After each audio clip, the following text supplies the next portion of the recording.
We're going to go to Revelation chapter 6. Revelation chapter 6. We do know that once we hit the end times, there is a country that will have a huge role. And it is perhaps the only country that will hear that would go on to the millennium that will cause problems worldwide. Look at Revelation chapter 6 and verse 3.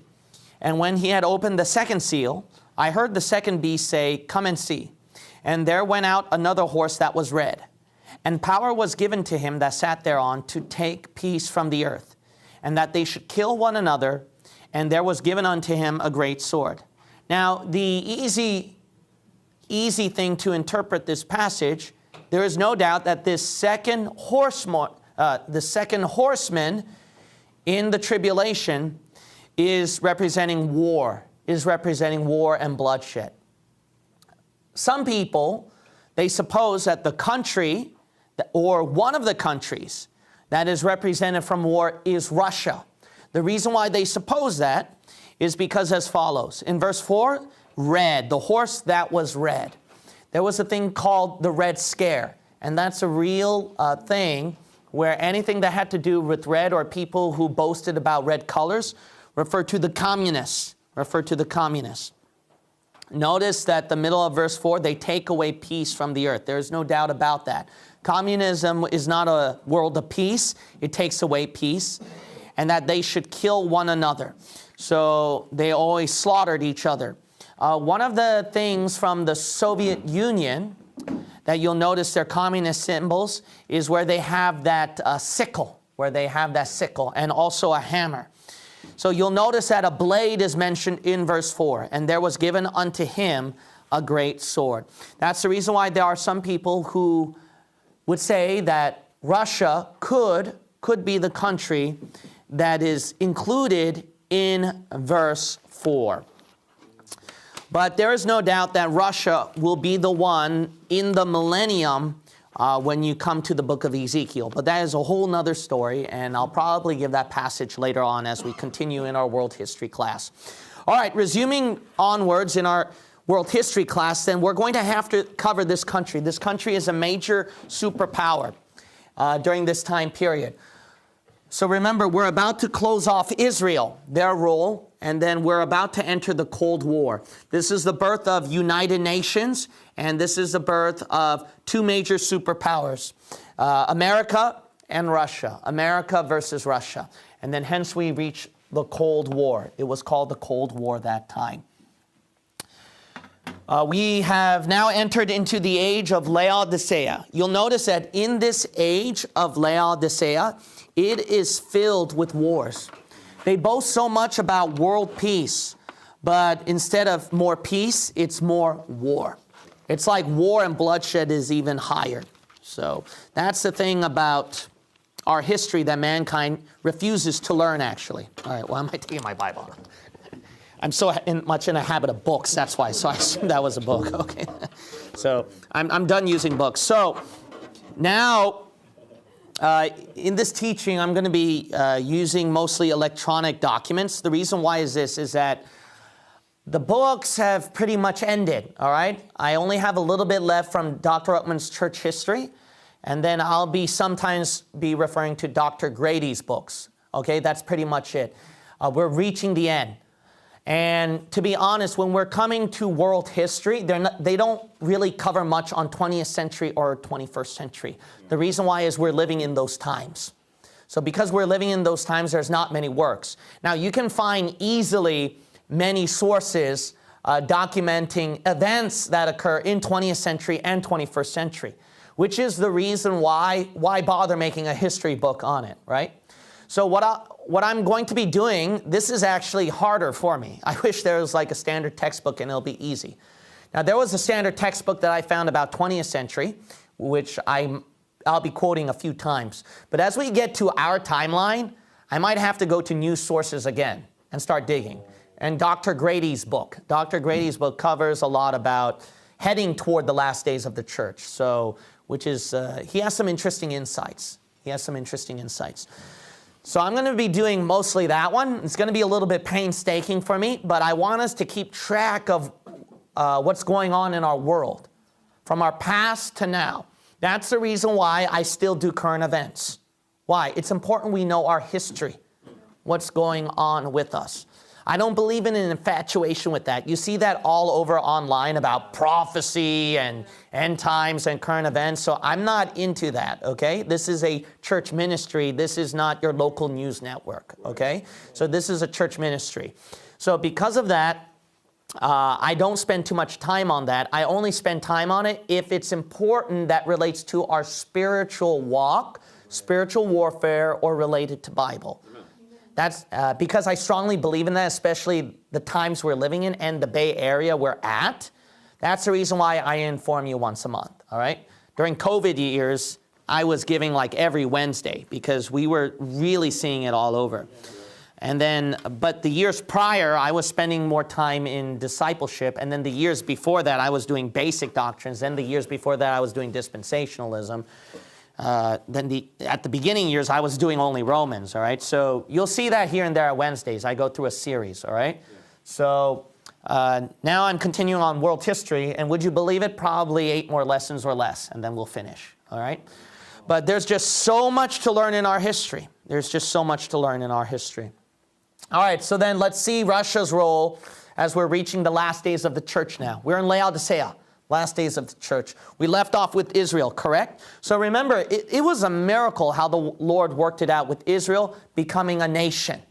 It's a huge miracle. Dispensationalism, some people get so mad at dispensationalism because they say that C.I. Scofield's book, remember Dr. Ruckman mentioned in his church history book that I told you last discipleship, that C.I. Scofield's book and Clarence Larkin's books was what kept society and even probably half the Baptists on the right path, Dispensationalism saved pretty much the country, perhaps. That kind of doctrine, that kind of thinking. The distinction of Israel and the church is so crucial. It's so crucial. Mingling the two doctrines is the number one reason why there's so much wrong doctrine. Because of that distinction, that even reached politics, you got to realize. It reached Baptist influence, and remember, Truman was from what denomination? Baptist. He read the Bible through several times.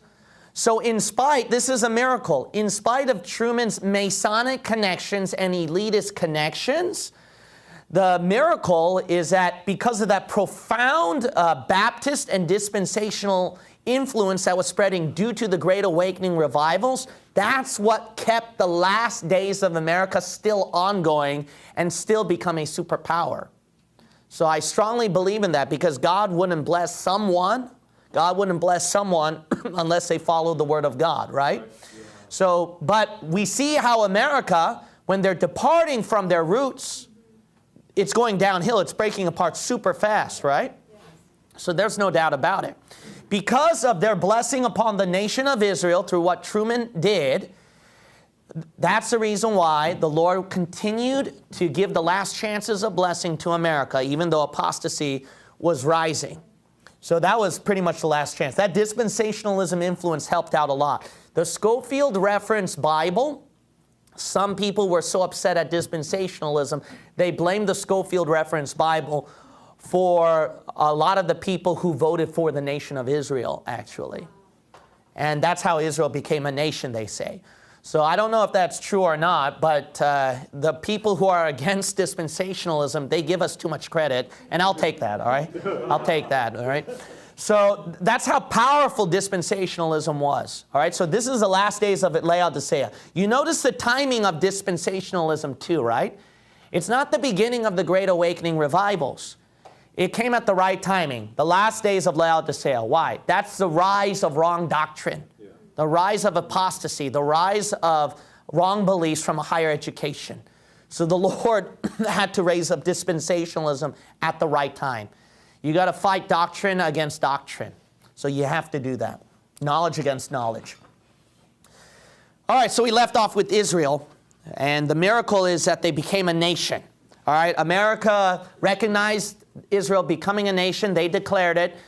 And obviously the Arabs and Palestinians, they were so happy with it that they all lived happily ever after, and they never touched the land, right? Of course not. They were stinking angry. So there was war after war with the nation of Israel. Israel, remember, was really outnumbered. There was no way they could become a nation.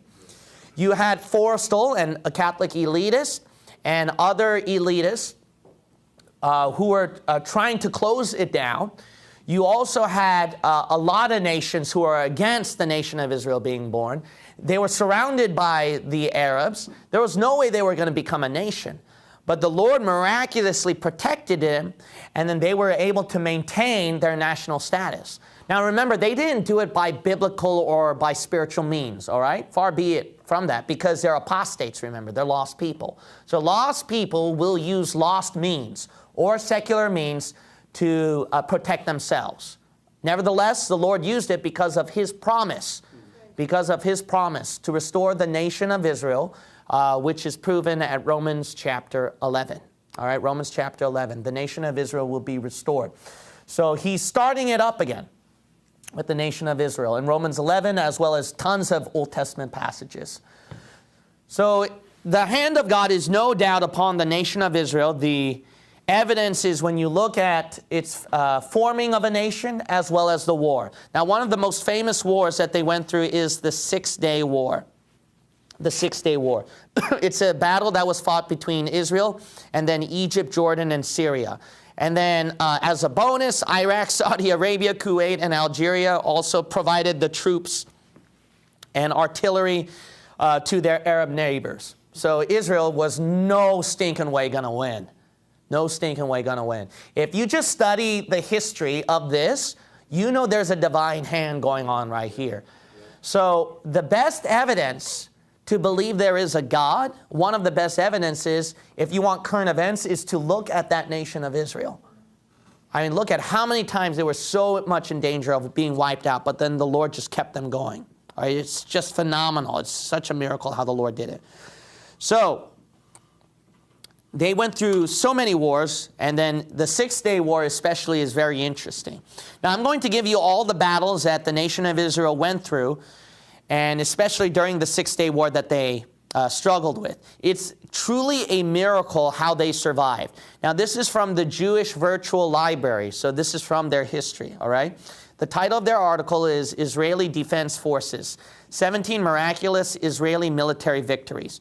So I'm going to give you some, all right, of the stories, which is very interesting. On April, this is the Battle of Mishmar Haymek, if I'm pronouncing that right. I'm going to butcher a lot of names as usual, so just be merciful to me, all right? On April 4th, 1948, the odds were not in Israel's favor.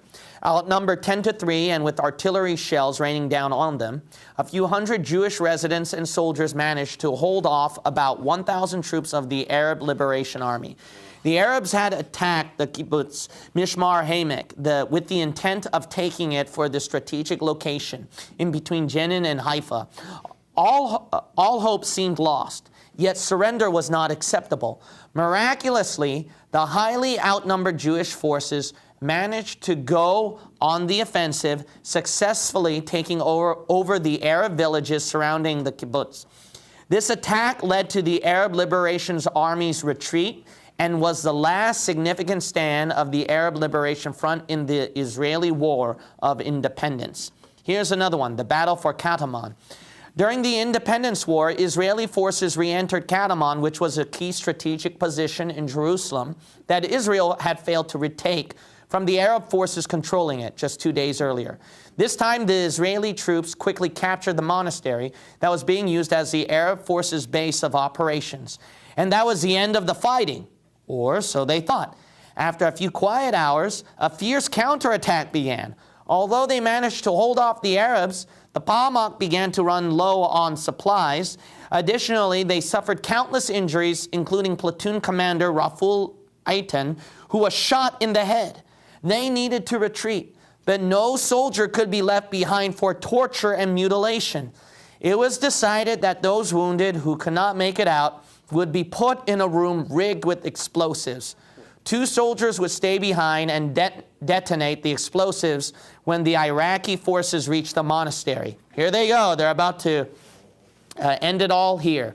In the meantime, the enemy forces had also suffered many casualties and were out of ammo. Their surrender was near, but the Israeli forces in the monastery had no way of knowing this. The Israeli soldiers were on their way out the door, so about to blow themselves up or give a last, stand, when suddenly the words, "Don't retreat," echoed from a radio that was thought to be broken. The Arabs retreated. The Israelis stayed, and reinforcements arrived to treat the wounded. Raful, the platoon commander, survived what should have been a fatal bullet wound to the head and was back in action half an hour later. This, along with the battle being won, was nothing short of miraculous. This is the interesting one. The Battle of Safed. In 1948, as their sovereignty over Palestine was coming to an end, the British were handing over the strategic high points of the city to the heavily armed Arab troops.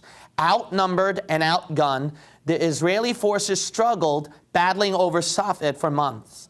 In late April, an artillery piece nicknamed the Davidka was delivered to the Jews. Surprisingly ineffective. The most notable feature of the Davidka was a tremendous noise it produced. Okay, so here's an ineffective thing, but at least it gave a loud noise. Good for you, all right. A rumor quickly spread through the Arab ranks that the Jews had acquired an atom bomb, and the entire Arab community left that night. With their exit, morale deteriorated among the Arab troops, and the Haganah was able to secure the city. How about that? All right, then. Here's another one. Taking back Mount Zion. So they actually had some foothold on Mount Zion before. During the Independence War, Ira Rapaport's Israeli platoon fought the Jordanian military for Mount Zion and found themselves surrounded by hundreds with only 25 bullets left. With a sad end seemingly near, the men agreed to go out with a bang and readied themselves to make good use of every last bullet. Then just when the small platoon was about to face the inevitable, something incredible happened.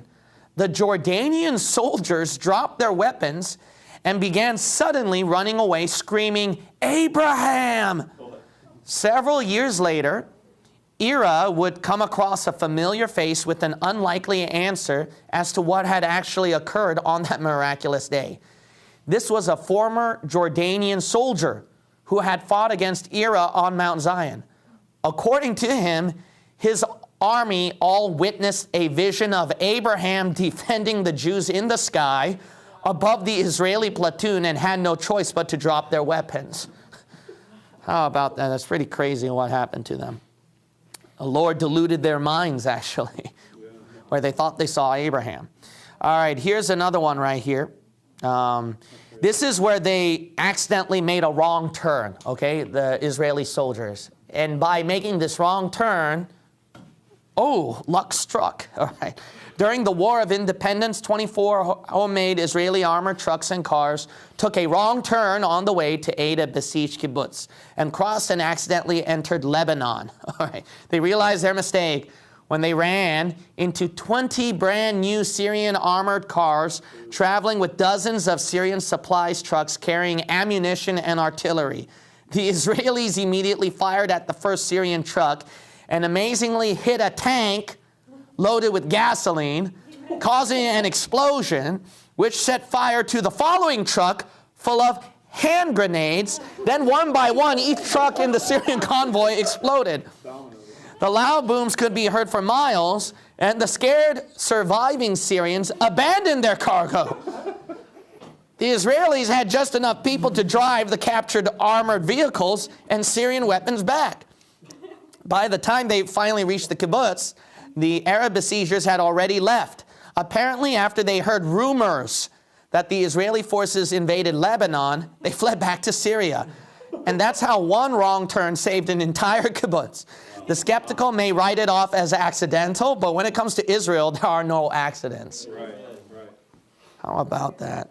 That's crazy, right? All right, but there's a lot of interesting one right here. Let's see. This is an interesting one. Shortly after the Independence War, nearly all of the Syrian forces stationed at Tel Qasr used 200 armored Syrian vehicles, including 45 tanks, to attack Israel's oldest kibbutzim, Degania Aleph and Degania Bet. With no artillery, about 70 Israelis, most of them were kibbutz members, which means they were not regular fighters, had virtually no chance of blocking a Syrian advance. But they wouldn't go down without a fight. When the tanks approached Degania Aleph, the minimal Israeli forces began to throw Molotov cocktails, and behold, an Israeli soldier made a direct hit on the first approaching Syrian tank. Suddenly, the entire Syrian column was turning around and fleeing, possibly believing that Israel had a large multitude of anti-tank weapons. So, I mean, just after one cocktail, they just, let's all make a U-turn right here. When the Syrians hit Degania Bet, so that other Israeli force, the Israelis were incredibly low on weapons, but quickly assembled 2 ancient French cannons and used them well against the Syrian 75mm cannons and 61 and 81mm mortars. The use of Israel's little artillery must have really taken the Syrians by great surprise. Why else would they retreat when they had Israel outgunned and outnumbered, right? Sometimes the best explanation is the simplest one. Miracles really do happen. Now, if you believe in God and his protection over the nation of Israel, then you know that that was no doubt God's hand. But you hear, I mean, if you're a secular historian, when you read that, it's something, right? How can you really ignore the miracles going on right here? There's so much of a divine hand that happened with Israel. Yeah. Let's see right here. There's, let's see. The Battle of Ammunition Hill. This battle for an extremely fortified Jordanian military post in East Jerusalem was arguably the most furious battle of the Six-Day War. Instead of an airstrike that would ensure an Israeli victory, they opted for a ground attack using paratroopers to minimize the risk of civilian casualties. However, the Israeli forces had incorrect intelligence, suggesting the hill was being defended by a single Jordanian platoon, not accounting for the numerous underground bunkers throughout Ammunition Hill that made this battle so incredibly difficult. They sent a third of the amount they should have. Okay, they're in trouble. This is a kind of serious mistake that should cost the military a battle and possibly the war, but not Israel. Despite their misinformation, Israel miraculously won this battle in the incredible time of just 4 hours. Ammunition Hill is currently a national memorial site. Yeah, no kidding. All right.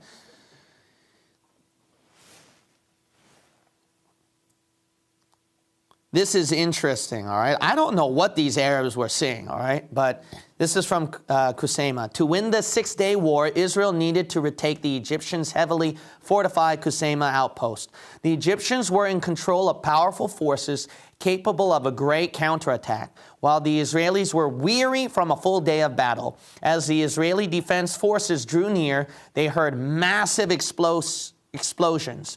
When they arrived, they saw that the Egyptians had destroyed their equipment and abandoned the base for no apparent reason. As the day continued, it became clear that the Egyptians were hastily abandoning many of their outposts and their supplies along with them. Why? One mysterious report of the battle was from Egyptian soldiers who, when approaching the Israeli border, saw a gigantic hand come out from the sky. Immediately terrified, they turned around and ran the other way, unable to deny that they were witnessing a supernatural event. Now that is just weird, man. That is just weird why they all left like that. Okay. Let's see. There was one more right here.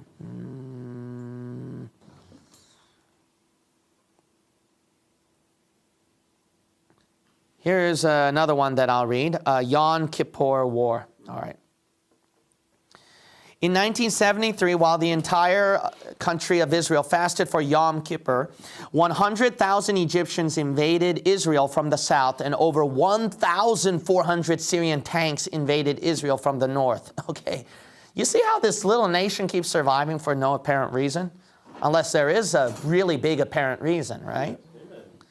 Although one can say that every war is a miracle, Israel surviving, let alone winning this war, is arguably more miraculous than most of her other war victories. With a significant portion of the Israeli military either in their homes or synagogues, Israel was nearly defenseless. Not only was Israel caught completely off guard and outnumbered, now the vast majority of her soldiers were at their weakest. Initially, Syria was gaining territory, and logic dictates that Israel should have lost this war. But by the end of the Yom Kippur War, Israel somehow managed to come out on top, and her weakened troops managed to reach 20 kilometers into Syria itself. That's crazy how they were able to do it.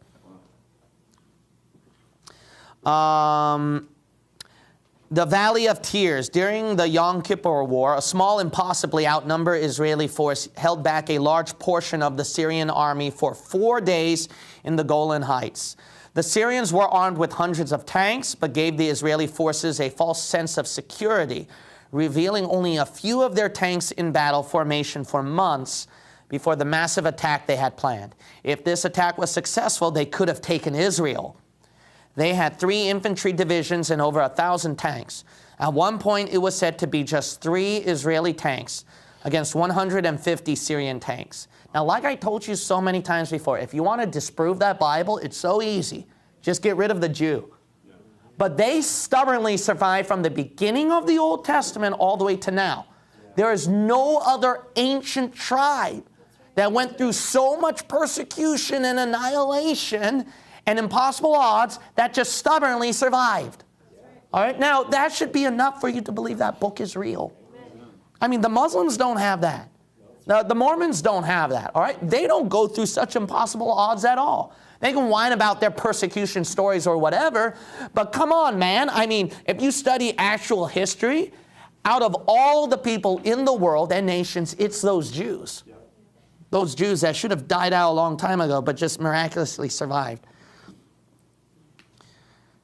All right, they had 3 infantry divisions and over 1,000 tanks. At one point, it was said to be just 3 Israeli tanks against 150 Syrian tanks. A sergeant out of shells wanted to leave his position. He's out of shells. But he was ordered to stay put. With no ammo, he was up against impossible odds. It would take a miracle to save him, to save Israel. And that's just what happened. The Syrians retreated just when the Israeli force was on the verge of collapse.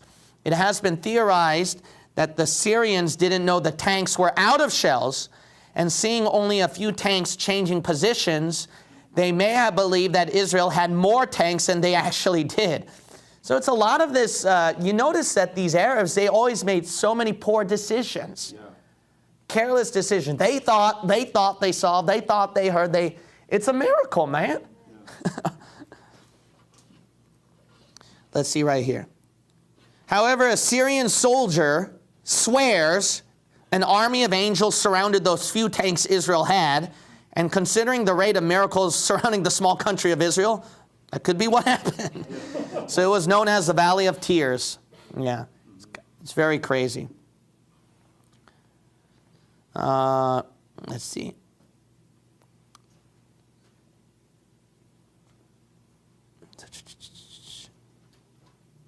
All right, we're going to end it right here. But there was another miracle. I don't know where that one is. But another miracle was that they thought that there was going to be, so then they had some kind of weapon.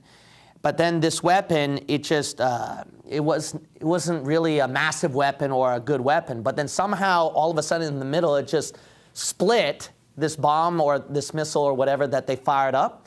And then it just split into parts, and then these parts split, and then just landed on all the other Arab forces. So it was just crazy. I don't know how that happened.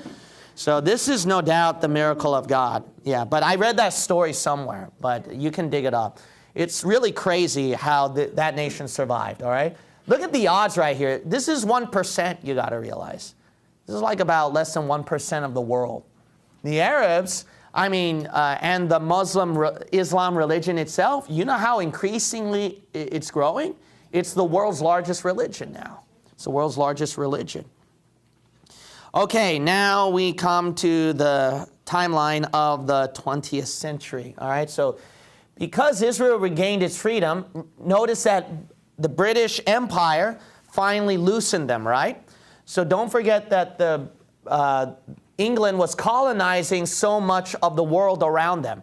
So it was after World War II that England finally started to decolonize, start to lose their power more and more and break apart. And there are two big reasons why, all right? So we've heard about how Israel regained its freedom, all right? No one wants to take care of that ugly mess going on between the Arabs and the Jews, all right? It's still very bad today. But the League of Nations was key. This empire controlled so many parts around the world, but the League of Nations was what broke it apart right here for British colonization. So I'm going to read some notes right here. Let's see. Oh, what just happened? Okay.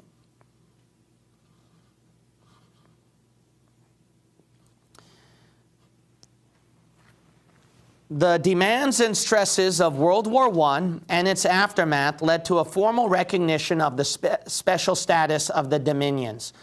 This is from Britannica.com, and then this is from their article, Dominance and Dominions Under British Empire. They continue on over here. Where was I? This is one thing I hate about electronic articles. I wish I had a book, man. Book is just so much easier. I could just mark it down. All right. When Britain had declared war on Germany in 1914, it was on behalf of the entire empire, the dominions as well as the colonies. But after World War I ended in 1918, the dominions signed the peace treaties for themselves and joined the newly formed League of Nations as independent states equal to Britain. So notice that the colonized areas, they start to gain more equal status through this League of Nations. In 1931, the Statute of Westminster recognized them as independent countries within the British Empire, equal in status to the United Kingdom. The statute referred specifically to the British Commonwealth of Nations. Then World War II broke out in 1939. The dominions made their own declarations of war. The rest of the British Empire consisted for the most part of colonies and other dependencies whose predominant indigenous populations had no such experience. For them, a variety of administrative techniques was tried, ranging from the sophisticated Indian civil service, with its largely effective adoption of native practices in civil law and administration, to the very loose and indirect supervision exercised in a number of African territories, where settlers and commercial interests were left much to themselves, while native Africans were segregated into what they call reserves. National sentiment developed rapidly in many of these areas after World War I, and even more so after World War II, with the result that beginning with, you can guess where, it's in India, and then you know the famous person Mahatma Gandhi. So he was the one that really tried to speak out on the behalf of his nation to try to gain their independence. Independence was granted them along with the option of retaining an association with Great Britain and other former dependencies in the Commonwealth of Nations. Let's see right here. Indian and Pakistani independence was followed by that of, now it's called Sri Lanka, and Burma in 1948. The Gold Coast became the first sub-Saharan African colony to reach independence in 1957. The movement of Britain's remaining colonies in Africa, Asia, and the Caribbean towards self-government gained speed in the years after 1960 as international pressure mounted, especially at the United Nations. United Nations is key. That's the powerful group right there. It keeps all the other nations in line. Remember, the ones who are responsible for Council of Foreign Relations is those elites, right? And then you might recall through the United Nations as well as League of Nations, there were the Round Table, and then also Masons. They had to work behind the scenes as well as the Vatican. So that's the key, United Nations. The last significant British colony, Hong Kong, was returned to Chinese sovereignty in 1997. By then, virtually nothing remained of the empire. The Commonwealth, however, remained a remarkably flexible and durable institution. Okay, so that's how the British Empire started to decolonize more and more and more. Now we're going to come across, this is extremely interesting. We're reaching a time that's post-World War II. That is where the conspiracies just go endless. Now, if there's something that you always wondered, why is it that most of your conspiracy materials would be after World War II, right? Before World War II, there's a lot of, you can dig up the history of elitist groups and some of their workings, but if you want to get a lot of strange activity and strange deaths, strange accidents going on and all that, it's after World War II. Now, you can guess why. If we go back to the past and retrace our history, it started when the people rejected that book, Final Authority. Because of that, apostasy started to spread. So because apostasy started to spread, the Lord's hand of protection was loosening, giving the devil more control now. So if you give the devil more control, what's he going to do then? He has to set up his rulers, his elites, to prepare the Antichrist one day. So I've given you verses, and I've also given you some historical information on that. This is where the Round Table was finally able to make a permanent standing, and then the people who joined the Round Table went to other organizations. They lasted permanently this time. They didn't have to be disbanded or closed off in secret, okay? So the Round Table and the people who signed up membership in the Round Table, they continued into the CFR. CFR is still alive today, all right? CFR is still alive today. And then you're going to hear about Bilderbergers, Trilateral Commission, and all these other guys. So these elites survived. So because they survived ever since World War I, then when we get into between World War I and World War II, we saw these elites where they're all fighting against each other, right? Signing up with different organizations. Strange events happening, especially the Vatican. The Vatican is just mother of all that. Mother of abominations, as Revelation 17:18 rightly applies. And you're going to see their hand during the Cold War. So the Vatican was always was always messing stuff around, all right? Messing stuff around as the elites. Whereas the other elites, they just continued onward. Then World War II, you really got into strange stuff, right? Like I told you about Pearl Harbor. I told you about how Hitler came into the scene, and then how these tunnels were still alive after the Nazis, and then how the atom bomb could have been prevented, but it happened anyway. I mean, it's just too much weird stuff. Even with Israel's founding, we already saw the funny stuff going on behind the elites, right? I've given you stuff on that. So it's just exploded. It's also where, I think they called it Blue Book, Project Blue Book or something, about UFO sightings. That was during it's because they started flying more often. Then they start to see weird flying objects more often as well. See, that's what happened. So they saw that more often now. So UFO sightings have been like increasing during post-World War II. What's going on right here? Satan is now going full swing with his kingdom. God's protection and hand is just letting go more and more. He's just cutting the devil loose.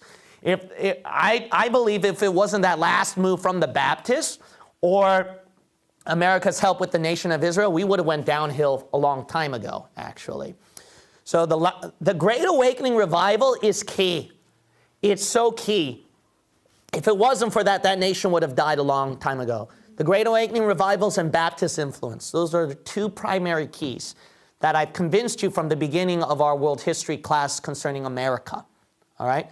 Baptist influence was what got America to help out the nation of Israel too, you might recall, all right? So it's really powerful. That's why the Baptist, there's a lot of corruption now. The devil's infiltrating that one. And then I'll explain that one later, okay? That's another part of our history. But anyway, I laid it all out so you can get an idea, all right, what time period we're entering. We are, like I told you, and I believe it, we are in the most climactic, exciting times ever out of all church history eras from what I studied. There is no doubt about that. Because this is where we're fighting against the devil's entire world system in full swing. It is truly a miracle where we are today, guys. And that you guys are even in this church or saved. All right, this is truly a miracle. But let's go one by one, all right? So I'm going to talk to you about post-World War II. And I decided that the easiest would be just to go through Wikipedia, all right? This is recognized by everybody, so it'll be easy for you to confirm a lot of the stuff that I read from Wikipedia right here. It's just the easiest, it's simple, and it's hard to find sources out there, all right? So I'm just going to read it from Wikipedia to make it simple. All right, so here's from post-World War. Don't forget the atomic bomb, right? So now we've entered what they call the nuclear age begins. The nuclear age begins. So after the 2 atomic bombs going off in Japan, this is what happened. This is from Wikipedia's article, and the title of their article is Key Events of the 20th Century. Key Events of the 20th Century. In their section on the nuclear age begins, I read in the middle of their section here, nuclear weapons brought an entirely new and terrifying possibility to warfare, a nuclear holocaust. While at first the United States held a monopoly on the production of nuclear weapons, the Soviet Union, with some assistance from espionage, managed to detonate its first weapon, dubbed Joe I by the West, in August 1949.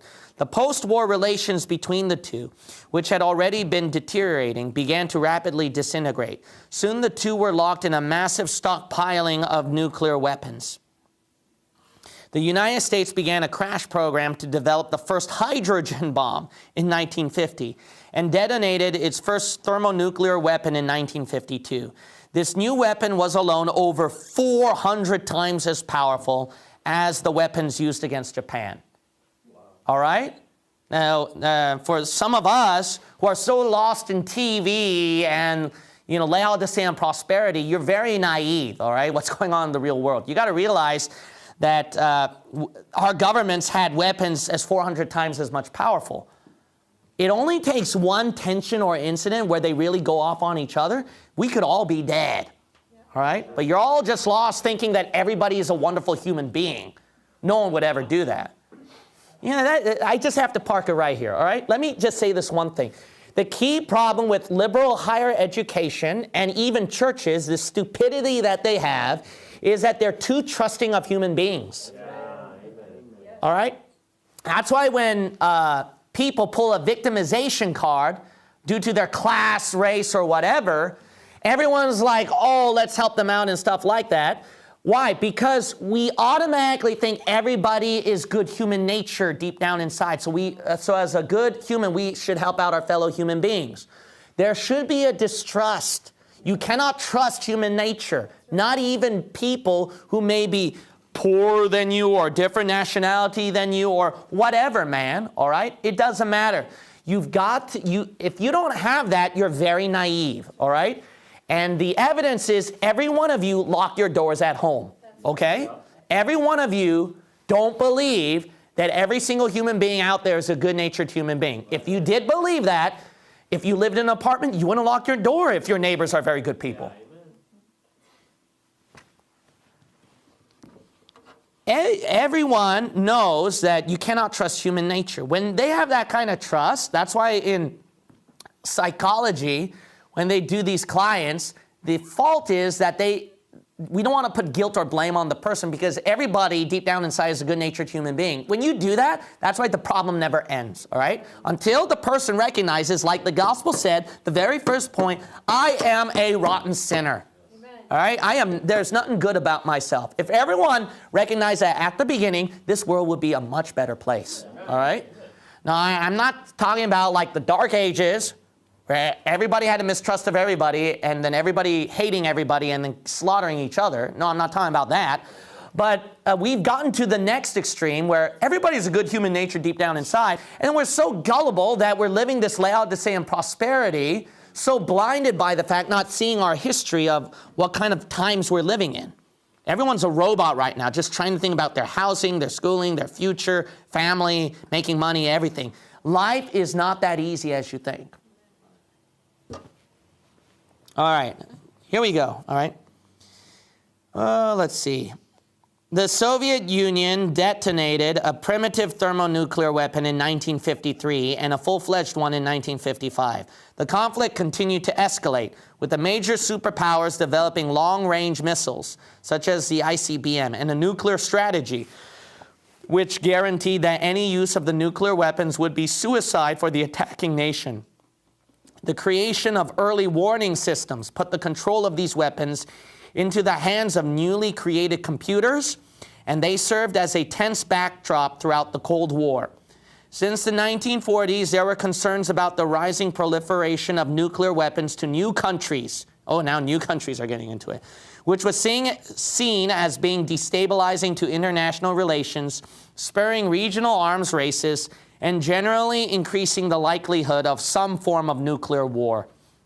Eventually, 9 nations would overtly develop nuclear weapons and still maintain stockpiles today. They are the United States, obviously, the Soviet Union, the United Kingdom, France, China, India, Pakistan, Israel, and North Korea. South Africa developed 6 crude weapons in the 1980s, which it later dismantled.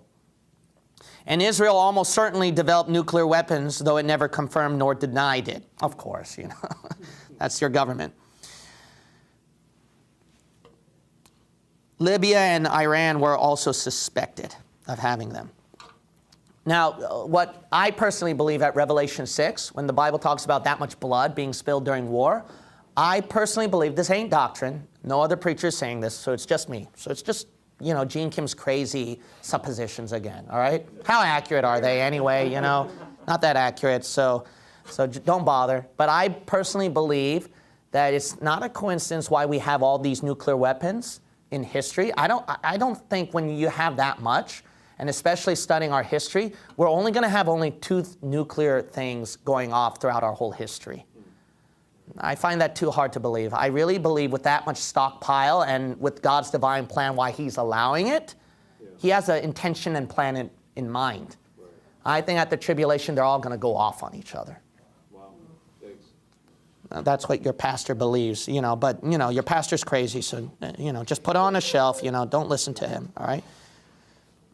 Who knows, it could happen during our time, which I hope not, you know, which I hope not. All right.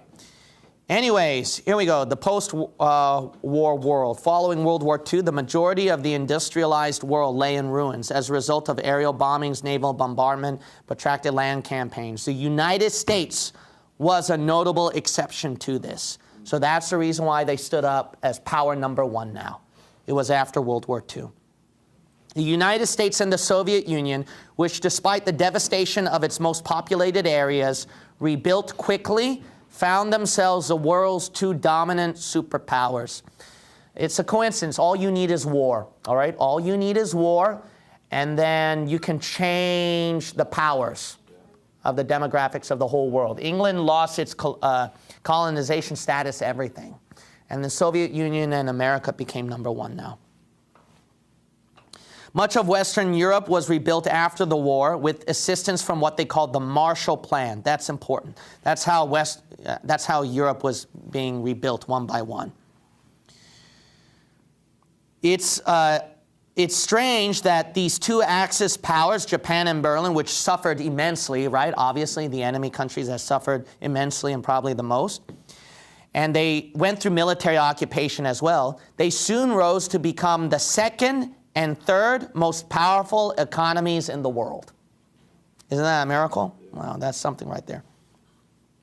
The failure of the League of Nations to prevent World War II essentially discredited the organization, and it was dissolved. So who can you trust? Those fruits at San Francisco, obviously. So a new attempt at world peace was begun with the founding of the United Nations on October 24th, 1945 in San Francisco. All right, so obviously, you can always trust the liberals, all right? And obviously we know that it went to New York now. Went to New York, but it's founded over there. So I think it was at the San Francisco Opera House. That's where they all gathered. So I went there one time before. So if you go over there, you're going to see, I think, some World War II monuments or sculptures and stuff like that. All right, anyway, now we come to the Cold War. What is the Cold War? All right. Now we come to the Cold War, Vatican assassins in Latin America. So we're about to enter, all right? We're about to enter. But don't forget Mother Rome. Don't forget your anti-church history, all right? The protagonist is us. The antagonist is the Roman Catholic Church. Hands down, all right? If you study history, there is no doubt about it. People thought the Antichrist is Muslim, and those Muslims are the most dangerous people, etc. Look, when you study history, this is the player from beginning to end. There's no doubt about it. It's Rome. They are the enemy number one. They are the most dangerous. All right. Now I'm going to read you some articles here that I have from, obviously, this is from Vatican, this is from Avro Manhattan. Avro Manhattan, he documents very, very well. As I cover him, I do want to say this one part, okay? Isn't it interesting, if you're going to cover this timeline of history, or even today's history, would Latin America pop into your mind? Yeah, see, South America don't really pop much into your mind. Why do you think Hitler chose that place for his rat tunnels? Why do you think Rockefeller was able to switch the votes, where he was able to get those Jews the votes they needed to start their nation from Latin America? Where are we getting, if America is the world's most superpower, shouldn't we pay attention to, not Canada, but down there? Right. I mean, that population, that's where we're getting a lot of immigration as well, right? Yeah. What's the number one religion there as well? And you don't think they have a huge sphere of influence. That's very clever, isn't it? It's Latin America. That's their wild card, so to speak. That's their secret hidden card. If a person wants to predict stuff, how world politics would play out, you better pay attention to South America. That's what I strongly believe in. But that's the most heavily ignored. That's the most heavily ignored. But it's Latin America. So Avro Manhattan, in his book, it's pretty interesting, some of the stuff he says. The title is Latin America and the Vatican. Latin America and the Vatican. I want to read to you some interesting things about the Vatican's power behind Latin America and their dominance. Okay, so let's go back, all right? Now, all of this is based on Avro Manhattan's book. I really put a lot of stock into him. I really believe what he says. He's too detailed, and the way that he writes, it sounds too intelligent, so I don't really doubt him, all right? And I haven't saw anyone online who can disprove him, to be honest, all right? Nobody. All they say is he don't document much. That's all they say. They don't even talk about his details. So I find that very strange. That guy is not a Christian either, by the way, Avro Manhattan, okay? So I think, and he's an aristocrat. He's a very rich person. So I think because of, and he has a lot of close, powerful friends. So because of that, he knows a lot of connections.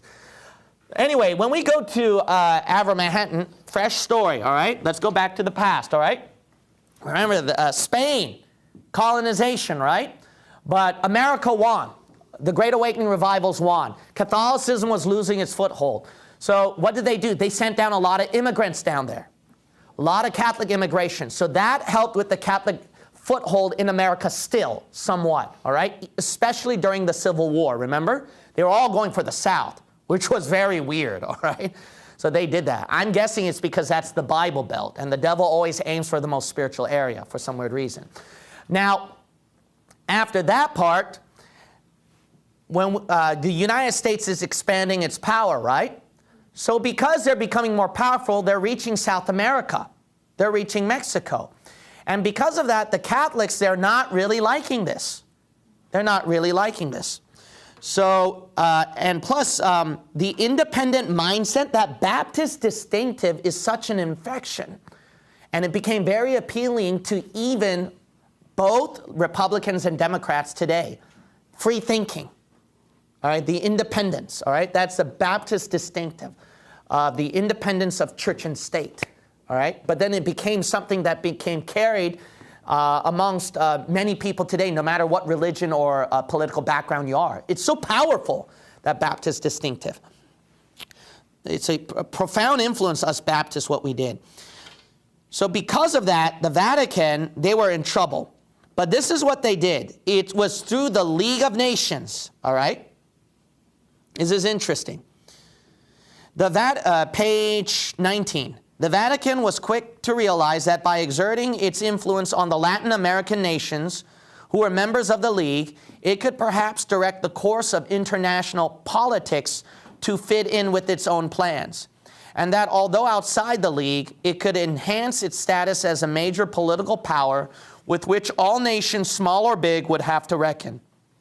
It soon became evident that the Vatican's influence in the League, although invisible, was nevertheless very powerful, and that whenever major issues were involved, the vote of the Vatican was always a factor which could affect vital decisions. That's why the Latin American votes, Rockefeller realized that would be very useful. The Jews realized that. That's why they had to make a deal with Rockefeller or blackmail him. They blackmailed him. Here we go. This gradually became more evident when the League was confronted with problems either relating to Catholic countries or to countries pursuing anti-Catholic policies, or whenever a nation or even the policy of the League itself crossed the path of the Vatican. The seriousness of the Vatican's interference through the votes of Catholic countries, especially Latin America, was made even graver by the fact that the League and the Vatican were institutions with worldwide power. This indirect interference of the Vatican in world politics in the period between the two world wars took many forms and affected many issues of a national and international character, both in the Americas and in Europe. To mention only a few typical examples, here are some of them, just a few of them. When the Soviet Union asked to be admitted to the League, the strongest opposition came from Catholic individuals and Catholic countries. The Catholic delegate from Switzerland being the most violent opponent, while the Latin American countries voted against the proposition. 2. After Mussolini attacked Abyssinia in 1935, the League discussed the imposition of sanctions to strangle the fascist aggression. The countries which voted against any real penalty being inflicted on fascist Italy were mainly Catholic, the most prominent of which were the Latin American nations. How about that?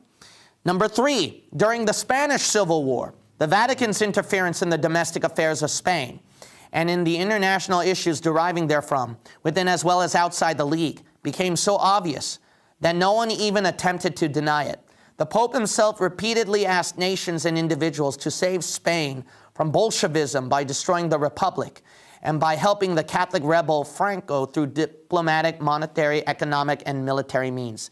This call, strangely enough, was answered not only by thousands of Catholic volunteers who joined Franco, not only by Latin American countries who saw that whenever the League attempted to intervene, all its efforts to help the legal Spanish government would miscarry, but also by those two dictators with whom the Vatican had made a tacit alliance. Namely, we know who they are, Mussolini and Hitler, right? This indirect interference of the Vatican in the decisions and policies of an international body like the League of Nations, and the influence it could exercise in Catholic countries, and especially in Latin America, were duly noted in the United States, which gradually, if slowly, began to consider whether, after all, it was not worthwhile to come to an understanding with Rome, particularly as it wished to further its pan-American scheme and good neighbor policy. This policy could be seriously hampered if the Catholic Church chose to take a hostile attitude to it or to other American policies. Now, this is interesting. During and after the Abyssinian and Spanish Wars, now I'm on page 21, these considerations became even more important, owing to the threatening behavior of Hitler. The steady deterioration of the international situation made it vital for the USA to complete its scheme of sealing off the American continent from possible attack, at the same time consolidating it, so that if the worst came, it might display to the world a continental solidarity. The Vatican, believing that the USA would eventually come to some kind of understanding with it, had several plans of its own, which fitted neatly within the framework of the American policy. So because America was spreading all over, even to South America itself. So the Vatican, it always survived by being a what? Chameleon, adaptation. One of the most key vital things that is very powerful for any business leader or even a ministry or politician, all right? Adaptation is so powerful.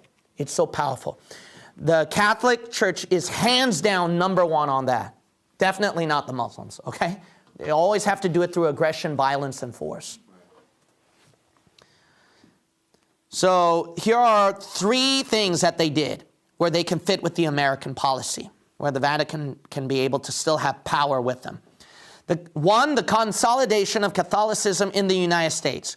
With a membership of over 22 million, the Catholic Church had such a great influence in political and social affairs that every American president or administration had to give considerable thought to the Catholic vote. Number 2, the linking up of North and South American Catholicism by means of a closer understanding and association between the United States and Latin America. And 3, the formation of a mighty American bloc, the general policy of which towards dangerous revolutionary ideologies, such as Bolshevism and its political embodiment, Soviet Russia, should conform and run parallel to that of the Catholic Church, whose keystone ever since the First World War had been her enmity towards socialism, which we already know from back then. Why? Because the communists betrayed the Vatican, right? So they've been angry ever since. So notice this intertwining, this relationship of America with South America. Why? Because it's connected. So the Catholic politics and powers and manipulation is very strong toward our country due to South America. South America is also very needed and strong and crucial for Vatican manipulation, for even United Nations itself. That's a continent. We're talking about a whole continent, folks, okay? That's a continent a lot of people don't think about. And don't forget Europe. Catholicism is still pretty strong in Europe. And then they got a bunch of people in America too. Now think about this. Avram Manhattan gave a very good point. I don't know if his numbers are true. I think it's true, all right? But if you count all the inhabitants of Soviet Union and United States, it still pales with the membership of the Catholic Church. And that just went, oh. That just went, oh, on me. You got to realize how powerful Mother Whore is. Yeah. Yep. They're extremely powerful, guys, all right? And they're just not one country, all right? They're United Nations practically almost.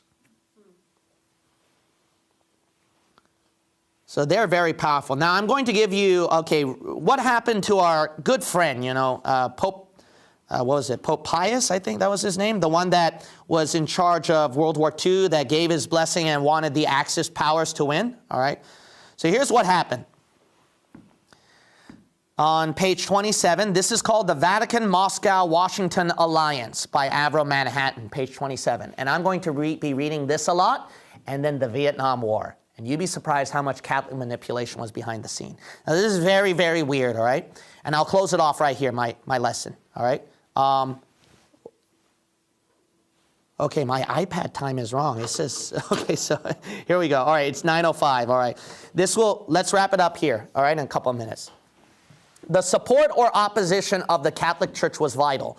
At the beginning, Pope Pius XI had welcomed fascism as the most effective opponent of communism and called Mussolini the man sent by divine providence. Afterwards, this is interesting, however, realizing how he and Hitler were heading for war, he warned the church against the two dictators. Concerned about the effect of the papal warning, Mussolini, at the instigation of Hitler, sought to prevent it from becoming public. The Pope, who had already written and indeed printed his message, suddenly got ill. He died soon afterwards. The rumors that Pius XI had been poisoned were never substantiated, yet the credence was firmly held by some of Pius XI's closest friends, one a prelate second only to the Pope himself, Cardinal Tisserant, Dean of the Sacred College of Cardinals. Cardinal Tisserant kept a secret diary about the events of those fateful days. The diary was so compromising that he gave strict instructions it should be taken away from the Vatican immediately after his death. He feared that, had it fallen into the hands of the church, they would have been doctored or even destroyed. Cardinal Tisserant held that one of Mussolini's physicians, the father of one of his mistresses, a familiar figure at the Vatican, had administered poisoned injections to the harassed Pius XI on direct order from Mussolini. The doctor had access to the papal bedchamber immediately after the death of Pius XI because he was in charge of the embalming. The embalming factor, Cardinal Tisserant asserted, was the most plausible excuse to destroy any trace of the poisoning to avoid the possibility that an autopsy might reveal the true cause of death. Notwithstanding the face of the deceased, Pius XI showed bluish marks, unusual in death by natural causes. The same types of marks were also detected upon that of Pope Paul John I in 1978, and whose autopsy had been so inexplicably refused. Now you might say, why? Now, do you know how long that Pope lasted? You look it up online, all right? A very short time. Something very weird happened. And there were a lot of strange deaths that happened during that time, all right? Another no less telling fact was that Cardinal Tisserant was told the Pope had been in a grave condition 49 minutes after he had actually been dead. When Cardinal Tisserant died, February 21st, 1972, his secret diaries were still considered so damning that they were transferred from France into a Swiss bank. All right. Here's the silent murder of Pope John Paul I that Avro Manhattan argues, okay? He mentions right here, assessed in such light, therefore, their operation was neither unprecedented or even less exceptional. Indeed, in the eyes of the superpower which was operating behind them, the feat had become a dire, urgent necessity, an assessment which only less than 3 years later in 1981, the other rival superpower had also reached when it tried to assassinate Pope John Paul II, whom they had come to consider as crucial to their policies. Although the operation against John Paul I was a risky one, since it could have provoked serious reverberation had it failed, yet it was certainly not anything beyond the capability of the intelligence apparatus of any committed contemporary superpower. He mentions right here, let's see. This is interesting. To most of them, crude violence and firearms are taboo. Chemical formula are more efficient and silent. Now, the Jesuits always did that a long time ago with the kings and queens, right? The poison cup. That was the key. So that's what they resorted to. He mentions, many leave no trace in the organism, allowing the conclusion that death is a natural one. The most sophisticated are disguised as heart attacks, he argues. A typical case occurred in London, England. This is shortly before Pope John Paul's first the deaths. Georgy Markov, a Bulgarian defector and a BBC broadcaster, one day was accidentally pricked by the umbrella of a stranger at a bus stop. The umbrella had a poison pellet no bigger than a pinhead. The combined work of detectives, pathologists, and toxicologists discovered that the poison which had killed Markov was ricin. This is one of the 5 toxic materials known, the others being tetanus, and then a lot of other poison scientific names I can't pronounce, okay? But 1 grain of this is enough to kill about 36,000 people. It can be fatally injected, swallowed, or just inhaled. It has the ability to cause very he goes on to a lot of stuff right here. I'm going to skip down.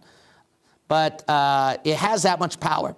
Once those who had planned to remove Pope John Paul I had decided to do so, they set the twilight world of the accelerated natural demise technique into motion.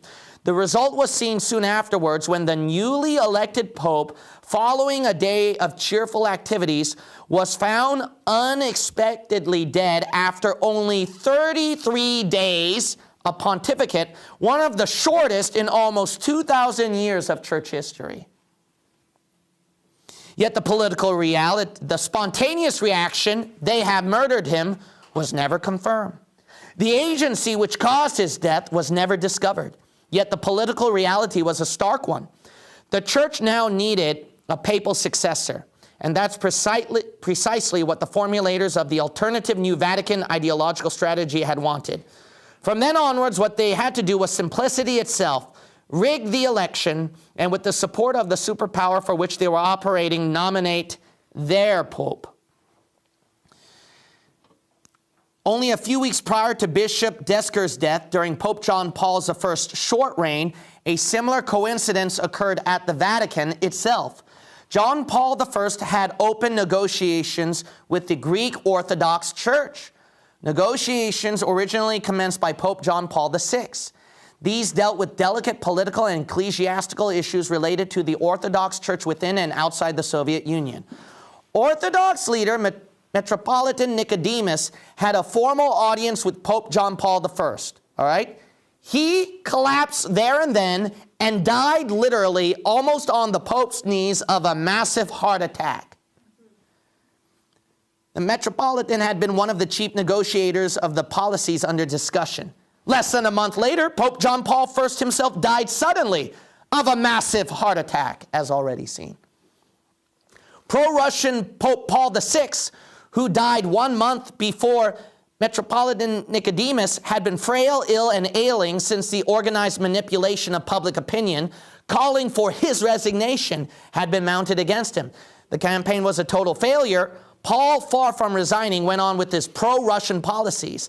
That involved what plans formulated by the Curia CIA operators anxious to launch their own. That's the CIA combined with the Vatican. By the way, the founder of the CIA, I think, is Donovan. He's, I told you, Knights of Malta. That's Catholic, all right?